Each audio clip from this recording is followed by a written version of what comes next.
আপনাকে যদি বলা হয় আপনি কত পর্যন্ত 1 2 লিখতে পারবেন, আপনি কিন্তু চাইলে আপনি অসীম পর্যন্ত 1 2 লিখতে পারবেন।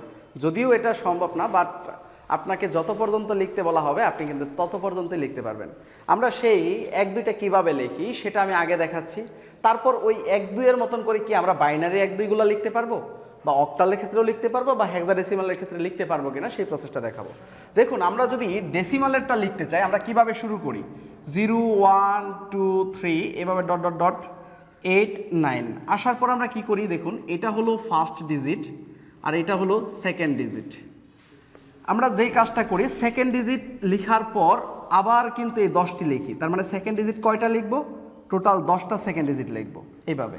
দেন আমরা আবার এইদিকে 0 1 2 3 এভাবে কিন্তু বসানো শুরু করি। তাহলে এই প্রসেসটিতে যাইতে যাইতে যাইতে যাইতে ধরুন আবার সেকেন্ড ডিজিট 10টা লেখা শেষ, মানে 1 7 1 8 1 9 লেখার পর আমরা যে প্রসেসটিতে যাব তারপর হলো এই থার্ড ডিজিট নেব। এই থার্ড ডিজিটটি হলো 2, এটা নেওয়ার পর এটার সাথে কিন্তু আবার 10টা ডিজিট লেখা শুরু করব, 0 2 1 2 2 ডট ডট ডট 2 7 2 8 2 9। এটা লেখার পর কি করব, এই 3টাকে নিব, এই 3টাকে নিয়ে কিন্তু আমি আবার ঠিক এভাবে 10টা ডিজিট লেখা শুরু করব। সামনে 3 থাকবে, ওইদিকে আমি ডিজিট লেখা শুরু করব। তাহলে দেখুন তো বাইনারির ভিত্তি কয়টি, টোটাল 2টি, সেটা হলো 0 এবং 1। তাহলে আমরা 0 এবং 1, এখন এই 0 এবং 1 বা এই 0 এবং 1 এটা হলো ফার্স্ট ডিজিট, এটা হলো সেকেন্ড ডিজিট। এখন এটা দিয়ে আমি কিভাবে লিখতে পারি, এটার ক্ষেত্রে দেখুন আরেকটি বিষয় রয়েছে। আপনি যদি এভাবে যেতে যেতে যেতে যেতে এক সময় যদি 9 1 9 এরকম ডট ডট ডট করে 9 8 আসলেন, 9 9 আসলেন, তারপর আপনি কি করবেন, এই 9-এর ব্যাপারটি কিন্তু শেষ, আপনার লেখা শেষ। আপনি এই 10 নেবেন, 10 নিয়ে আবার এই ফার্স্ট ডিজিট থেকে শুরু করবেন, 10 10 1 10 এভাবে কিন্তু লিখতে লিখতে লিখতে লিখতে আপনি যখন আবার 109 আসবেন তখন কি করবেন, পরের ডিজিটটি নেবেন, পরের ডিজিটটি নিয়ে আবার সেই 0 1 শুরু করবেন, আবার ডট ডট ডট এভাবে চলতে থাকবে। তাহলে আপনি তো ডেসিমাল যে সংখ্যা পদ্ধতি রয়েছে সেটি তো আপনি চাইলেই যে কোনো অসীম পর্যন্ত লিখতে পারেন সিরিয়াল অনুযায়ী। তাহলে এই ক্ষেত্রে কিভাবে লিখবো সেই প্রসেসটি দেখাচ্ছি। দেখুন, আপনার এটা ফার্স্ট ডিজিট, এটা সেকেন্ড ডিজিট, ঠিক আগের মতনই আপনি এই সংখ্যাটি কিভাবে লিখেছিলেন, তাদের যে টোটাল ভিত্তি 2 শেষ করার পর আপনি যে প্রসেসটি করেছিলেন, সেকেন্ড ডিজিট দিবেন, দেওয়ার পর আপনি আবার ফার্স্ট ডিজিট বসাবেন, সেকেন্ড ডিজিট দিবেন, দেওয়ার পর আপনি আবার ফার্স্ট ডিজিট বসাবেন, তারপরে আবার কি করবেন, এই সেকেন্ড ডিজিট দেওয়ার পর সেকেন্ড ডিজিটটি বসাবেন। আপনার এটা করার পর তারপর আপনি কি করবেন, এইটুকু তো শেষ, দেন আপনি এই 10 নেবেন, এই 10 নেওয়ার পর ফার্স্ট ডিজিট বসাবেন, 10 নেওয়ার পর সেকেন্ড ডিজিট বসাবেন, তারপর আবার কি করবেন, এই সংখ্যাটি নেবেন, এই সংখ্যাটি নেওয়ার পর ফার্স্ট ডিজিট বসাবেন, এই সংখ্যাটি নেওয়ার পর আবার আপনি সেকেন্ড ডিজিট বসাবেন, দেন আপনি এই সংখ্যাটি নেবেন, এই সংখ্যাটি নেওয়ার পর ফার্স্ট ডিজিট বসাবেন, দেন এই সংখ্যাটি নেওয়ার পর সেকেন্ড ডিজিট বসাবেন। আসলে এত কষ্ট করে বাইনারি লিখতে হয় না, যদিও আমি এই প্রসেসটি দেখাচ্ছি জাস্ট বোঝার জন্য, আপনি খুব সহজে লিখতে পারবেন। আমি এই সিরিয়ালটি যে লিখলাম এটা খুব সহজেই লেখা যায়। ধরুন এটাকেই যদি আমি খুব সহজে লিখতে চাই, দেখুন একটা প্রসেস আছে, সেই প্রসেসটি হলো আমি 0 1 0 1 0 1 কত পর্যন্ত লিখতে চাচ্ছি, ধরুন 0 1 2 3 4 5 6 7 8 9 9 পর্যন্ত লিখতে চাচ্ছি। তাহলে 0 1 0 1 0 1 0 1 4বার দিলাম, 6বার হলো 7 8 9। আমরা এই প্রসেসটি করতে পারি, আমি যত পর্যন্ত লিখতে চাচ্ছি 0 1 0 1 0 1 ঠিক তত পর্যন্ত দিব। তারপর আমি কি করব, 2টি 0 2টি 1, 2টি 0 2টি 1 দিব, 2টি 0 2টি 1 দিব, তারপর 4টি 0 4টি 1 দিব, তারপর 8টি 0, আর তো এদিকে 0 লেখার দরকার নাই, বাট 8টি 1 দেব। তাহলে দেখুন আপনি কিন্তু এইটা যেই কথা এটাও একই কথা, সেম কথা পাচ্ছেন, এটাও যেই কথা এটাও একই কথা, এটাও দেখুন সেম, এটাও সেম, কারণ সামনে 0 থাকা না থাকা একই জিনিস, এটাও সেম, এটাও সেম, এটাও সেম। তাহলে আপনি কিন্তু খুব সহজে বাইনারিটাকে লিখতে পারেন। ফার্স্টে আপনি যেভাবে যত পর্যন্ত লিখতে চাচ্ছেন ঠিক তত পর্যন্ত লেখা শুরু করবেন। কিভাবে শুরু করবেন, আপনি ধরুন 16 পর্যন্ত লিখতে চাচ্ছেন, তাহলে 0 1 0 1 0 1 0 1 0 1 0 1 এভাবে 16টা দিবেন, তারপর 2টা 0 2টা 1, 2টা 0 2টা 1, 2টা 0 2টা 1 এভাবে দিবেন। তারপর 4টা 0 4টা 1, তারপর 4টা 0 4টা 1 দিবেন, তারপর 4টা 0 4টা 1 দিবেন, তারপর 8টা 0 8টা 1, 2 4 6 7 8টা 8টা 1। দেখুন আপনার কিন্তু এইভাবে সংখ্যা পদ্ধতি লেখা হয়ে যায় খুব সহজে। আপনি যত সহজে চান ঠিক ওইভাবে করতে পারবেন। এখন আপনি যদি অক্টাল সংখ্যা পদ্ধতিতে লিখতে চান তাহলে আপনি কিভাবে লিখবেন? আপনার অক্টাল সংখ্যা পদ্ধতির ভিত্তি কত? ভিত্তি হলো টোটাল 8। তাহলে আপনি সেই সিস্টেমে যাবেন ডেসিমাল সংখ্যা পদ্ধতিটা যেভাবে লিখেছেন।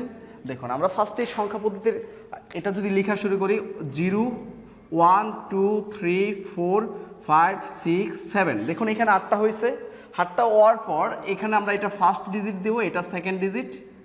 এখন আমরা এই সেকেন্ড ডিজিটটি লিখব 1 0, তারপর হচ্ছে 1 1 1 2 ডট ডট ডট 1 7 দেওয়ার পর আমরা কি করব 2 0 দেব। আপনি সবসময় মনে রাখবেন অক্টালের ক্ষেত্রে কখনো 8 9 এই দুটি সংখ্যা নেই, তার মানে 17-এর পরেই কিন্তু 20। তাহলে দেখুন তো 77 এরপরে কত? এরপরেই কিন্তু পরের সংখ্যাটাই কিন্তু 100, কারণ আপনি 99 তার মানে একদম লাস্ট ডিজিটের যখন 2টা ডিজিট লেখেন তারপরে আপনি কত লিখতে পারেন? 99-এর পরিবর্তে পরে লেখেন 100, কারণ আপনি এই সংখ্যাটি নিতেন তারপর একটি শূন্য বসাবেন। ঠিক এটার ক্ষেত্রেও এটা ডাবল নেওয়ার পর আপনি একটি শূন্য বসিয়ে দেবেন। তাহলে দেখুন ডেসিমালের ক্ষেত্রে 99-এর পর 100, আর অক্টালের ক্ষেত্রে 77-এর পর 100, বাইনারির ক্ষেত্রে 1 0 এরপরই তো 10, তারপরে এটা। তাহলে 100 কখন হবে? দেখুন এটার পরেই কিন্তু আপনি 100 পেয়ে যাচ্ছেন, কারণ এটার পর যদি আপনি এই 1 0 বসান তারপর আবার প্রথম ডিজিটটি বসালেই পাচ্ছেন। তাহলে আপনার এই এমসিকিউটি কিন্তু আসতে পারে এইচএসসিতে, বিশেষ করে 77 অক্টাল সংখ্যার পরবর্তী সংখ্যাটি কত বা 100-র পূর্ববর্তী সংখ্যাটি কত, তখন আপনার বাইনারি ক্ষেত্রে এটাও আসতে পারে। আচ্ছা যাই হোক, এটা এভাবে কষ্ট করে শিখতে হয় না, তারপরে এটা মনে রাখতে পারলে খুব স্পিডে আপনি এমসিকিউটি আনসার দিয়ে দিতে পারবেন। আমরা রূপান্তর যখন পড়বো রূপান্তর করেই কিন্তু এগুলো বের করে ফেলতে পারবো খুব সহজে। আর আরেকটি প্রসেস হলো হেক্সাডেসিমালের ক্ষেত্রে আপনাকে যেটা মনে রাখতে হবে, এই হেক্সাডেসিমালটা আমরা অনেক বেশি ইউজ করে থাকি আমাদের আধুনিক মেশিন যন্ত্রগুলোতে আমরা মেমোরির হিসাব করতে গিয়ে। আপনার যেটা মনে রাখতে হবে 0 1 ডট ডট ডট এইভাবে 9 পর্যন্ত চলতে থাকবে, বাস ওকে। বাট আমাদের যে ডেসিমাল সংখ্যা পদ্ধতি রয়েছে তার সাথে হেক্সাডেসিমালের পার্থক্য হলো আমরা যখন 10 মনে করি 9 টাকার পরে আমরা যখন 10 টাকা হিসাব করব ঠিক ওইটা 10 টাকা হবে না, ওইটা হয়ে যাবে এ, কিন্তু এটা আমার ডেসিমালের নাম্বারটি কত 10কেই মিন করবে, কিন্তু ওইটা থাকবে মূলত এ। বি হলো 11, সি 12 ডট ডট ডট এইভাবে, এফ হবে 15। আপনারা এই জিনিসটি মনে রাখতে হবে, A B C D E F 15 পর্যন্ত হয়ে যাবে, জাস্ট আমরা এটা মনে রাখবো। আমাদের ডেসিমালে 15 যেই কথা, আমরা হেক্সাডেসিমালে এফ একই কথা। তাহলে এফ এর পরবর্তী সংখ্যাটি কত হবে? Double F. যদি এফ এর পরবর্তী সংখ্যাটি নিতে চাই তাহলে আমরা কি করব? সেকেন্ড ডিজিটটা বসাবো, তারপর ফার্স্ট ডিজিট বসাবো। তাহলে এফ এর পরবর্তী সংখ্যা যদি 10 হয় তাহলে ডাবল এফ এর পরবর্তী সংখ্যা হবে 100, কারণ এই লাস্টে আমরা কীরকম 99-এর পরে কি লিখছিলাম? 100 লিখছিলাম, এই ক্ষেত্রে ডাবল এফ এর পরে হয়ে যাবে পরবর্তী সংখ্যাটি 100। তাহলে কিন্তু আমরা এইভাবে সংখ্যা পদ্ধতির যে 4টি রূপ রয়েছে 4টি প্রকাশ করে ফেলতে পারি। এবং আমরা রোমান সংখ্যা পদ্ধতির সিস্টেমটাও কিন্তু প্রায় সেম ডেসিমালের মতনই, ওইখানেও 10 ভিত্তিক সংখ্যা পদ্ধতি ইউজ করা হয়, আপনি ওইখান থেকে রোমান সংখ্যাটাও লিখতে পারেন। তাহলে এই 4টি সংখ্যা পদ্ধতি আমাদের কাজে লাগবে। আমরা এই অধ্যায়টি পড়তে গেলে সংখ্যা পদ্ধতি ও ডিজিটাল ডিভাইস, এর মাঝখানে প্রথম পার্ট আমি নিচ্ছি। আমরা আমাদের আলোচনার বিষয় হলো সংখ্যা পদ্ধতি। আমরা ডিজিটাল ডিভাইস নিয়ে আমরা পরবর্তী সিরিজটা যে দিব, আমি অবশ্যই ভিডিও সিরিজ ডিজিটাল ডিভাইস দিয়ে দেবো, তার আগে আমি সংখ্যা পদ্ধতির এই 4টি পার্ট নিয়ে আলোচনা করব। এর পরের ভিডিওটি থাকবে আবার ডেসিমাল এবং বাইনারি সংখ্যা পদ্ধতির একটি শর্টকাটের রূপান্তর। আমরা অবশ্যই রূপান্তরগুলো দেখব, রূপান্তরগুলো আমাদের খুব দরকার বা ইম্পর্টেন্ট। কেন দরকার? যে আসলে এই এফ আমাদের টাকায় কত আসতে পারে। ধরুন আমরা এই যে ডলার আর বাংলাদেশের টাকাটা কীরকম হিসাব করে থাকি না, যেমন ওইখানের $100 আমাদের কত টাকা, ঠিক এই ক্ষেত্রেও কিন্তু আমরা এরকম বলতে পারি এই ডাবল এফ বলতে আমাদের ডেসিমালে কত, আমরা এটা কিভাবে বের করতে পারি, এটাকেই বলা হয় রূপান্তর। এই রূপান্তরগুলো আমরা সবগুলোর ক্ষেত্রে সবগুলো দেখব।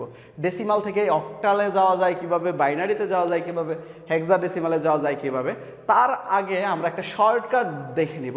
ডেসিমাল থেকে বাইনারি যাওয়ার যে রাস্তাটা রয়েছে বা বাইনারি থেকে ডেসিমাল যাওয়ার যে প্রসেসটা রয়েছে সেখানে যে আমাদের মেইন শর্টকাটটি আমরা যেটা সবাই ইউজ করে থাকি সার্বজনীন শর্টকাট এবং সব স্যারেই আমাদের যেটা শেখায় ওই প্রসেসটি দেখব।